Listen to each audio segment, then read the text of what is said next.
అధ్యాయం ప్రకటన గ్రంథము మూడో అధ్యాయం 14 నేను చదువుతారండి. ఇక్కడ లవోదిక సంఘంతో చెప్తున్నాడు కదా, ఓ సంఘమా, నేను నిన్ను ఉమ్మి వేయాలనుకుంటున్నాను.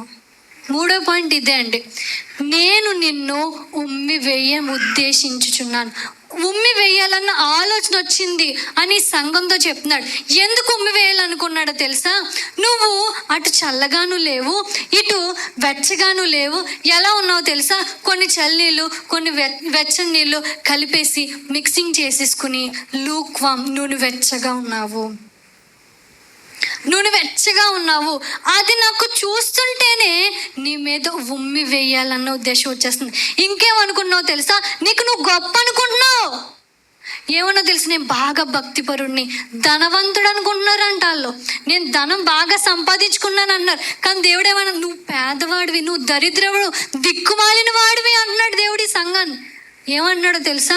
నేను బాగా డబ్బు సంపాదించుకుని, నేను గొప్పోడిని, గొప్ప వాళ్ళము, బాగా ప్రార్థన చేసేస్తాను. నా అంత ప్రార్థన ఎవరు చేయరు, నా అంత భక్తి ఎవరు చేయరు, నాలాగే ఎవరు ప్రవర్తించలేరు. నేను చాలా భయభక్తులు కలిగి ఉంటున్నాను, నేను చాలా బాగా ఉంటున్నాను దేవుళ్ళు అనుకుంటున్నాను. లేదు, దేవుడిలో నువ్వు ధనంగా ఉన్నావు, గొప్పగా ఉన్నాను అనుకున్నావు కదా. దేవుడు ఏమన్నాడు తెలుసా? నువ్వు చాలా దౌర్భాగ్యమైన స్థితిలో ఉన్నావు. ఎలాంటి స్థితిలో తెలుసా? అది రెండు కలిపిన మిక్సింగ్ స్థితిలో ఉన్నావు. చల్లగానైనలు లేవు, వెచ్చగానైనలు లేవు, నూనె వెచ్చని స్థితిలో ఉన్నావు అని దేవుడు చెప్తా ఉన్నాడు. నూనె వెచ్చని స్థితి అంటే రెండు కలిపి ఉన్న స్థితి. రెండు కలిపి ఉన్న స్థితి ఏంటంటే, అందరు నా వైపు చూస్తారండి. ఇదే చాలా ముఖ్యమైనది అనమాట. మీరు ఈ మాటలో వేరే దాని మీద దృష్టి పెట్టారనుకో, వేరేది అయిపోతుంది అనమాట. సరే, అందరు నా వైపు చూడండి. నూనె వెచ్చని స్థితి అంటే రెండు కలిపి ఒకటిగా చేసింది. ఈ దినాన్న దేవుడు అంటున్నాడు, నిన్ను ఉమ్మేయాలనుకుంటున్నాడు. ఎందుకు అనుకుంటున్నాడో తెలుసా? రెండు కలిపి ఒకటిగా చేసి హ్యాపీగా జీవిస్తున్నందుకు, సుఖంగా ఉంటున్నందుకు. రెండు కలిపి ఒకటిగా చేయడం అంటే, అటుపక్క దేవుడిని కలిపేస్తున్నారు, ఇటుపక్క లోకాన్ని కూడా కలిపేసి శుభ్రంగా మిక్స్ చేసేసుకుని బాగుంది ఈ ప్రయాణం.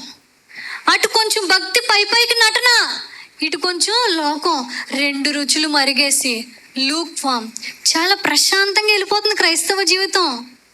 ఇంకేం పర్లేదు, పైకి ప్రార్థన చేసేస్తారా, పెద్ద వర్డ్స్ యూజ్ చేసి ఉపయోగించి ఆ మహాగణుడు ప్రార్థన చేయడం తప్పు అంటలేదు. ఎంత ప్రార్థన చేస్తున్నావు, నీ లోపల దేవుడిని అంతగా హెచ్చిస్తున్నావా?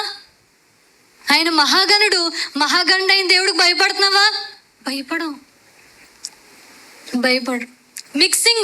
ఏం మిక్సింగ్లో తెలుసా? పైకి ప్రేమగా మాట్లాడతారు, లోపల ఎంత ద్వేషం పెట్టుకుంటారు. ప్రేమని ద్వేషాన్ని ఏం చేశారు ఇప్పుడు? మిక్సింగ్. దేవుడికి అసహ్యం అంట. అలాగా దేవుడు అలాంటి వారిని ఉమ్మి వేయాలనుకుంటాడంట. ఇంకేం చేస్తారు తెలుసా? పైకి ఏమి కోపం లేనట్టు, అసలు వాళ్ళ మీద కోపపడలేనట్టు పైకి బాగా మాట్లాడేస్తారు, ప్రేమగా మాట్లాడేసి, కోపం ఏమీ లేదు నీ మీద నాకు అన్నట్టు మాట్లాడేస్తారు. లోపల ఎంత కోపం ఉంచుకుంటారో పైకి మాత్రం ప్రేమగా నటించేస్తూ అలాంటి వాళ్ళ మీద దేవుడు ఒక అసహ్యం. మిక్సింగ్ చర్చిలో, నోటుతో మిక్సింగ్.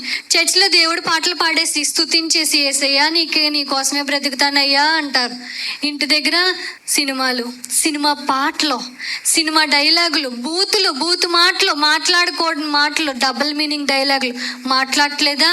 ఏ నోటితో అయితే స్తుతిస్తున్నారో అదే నోటితో లోకానుసారమైన మాటలు మాట్లాడట్లేదా? మిక్సింగ్ అదే. నునువెచ్చని స్థితి అంటే అదే. కళ్ళతో నునువెచ్చని స్థితి, కళ్ళతో మిక్స్ చేసేస్తున్నారు. అటువైపు దేవుడి చూసేస్తారు, దేవుడి వాక్యాన్ని చూసేస్తారు, దేవుడి కథలు చూసేస్తారు, సినిమాలు చూసేస్తారు. అదే కళ్ళతో మిక్సింగ్ అలవాటైపోయింది. బాగుంది మిక్సింగ్. ఇది చేయొచ్చు, అటు అది చేయొచ్చు, ఇది పోనెవరు అది పోనెవరు, అటు మేనేజ్ చేసేస్తారు, ఇటు బాగా భక్తి పరుల్లో మేనేజ్ చేసేస్తారు.